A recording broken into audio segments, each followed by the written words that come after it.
talagang sasayangin yun. And hopefully, ayun nga, makuha nila game 1 and game 2. Pero yun, sabi rin ni Ate Kiana, ang hirap din kalaban ng MU. Yeah, let's pray na sana makuha. Di mula sa They have to just play their game, you know, stick to the level of their training and just do their best because this is the UAAP final. So it really demands the best of you. So I guess for them, just play their game. If they've been training as hard as they say they are, then they're gonna win, like regardless. Yeah, they just have to prepare mentally and physically. Drop your predictions na rin, Lasal in 2 or 3?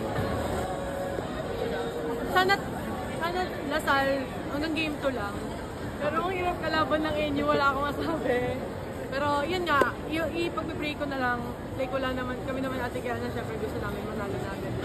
Yes, of course, you know how NU plays, so it's a very unpredictable final. So let's all just watch and cheer for who you want to cheer.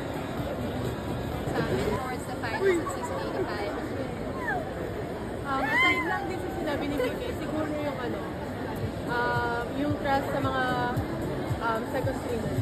Kasi may mga times din na parang ngayon, nagpapalitan din ng players and sobrang thankful kami na may mga pumapalit sa amin na talagang reliable. And sana mangyayari din yun sa final. Can we expect you sa audience? Gusto ba nila? Gusto ba nila? Hindi, pero support kami nila Ate Kiana. Support kami. Wherever we are, support kami. Wherever we are, live or not, we're always gonna support.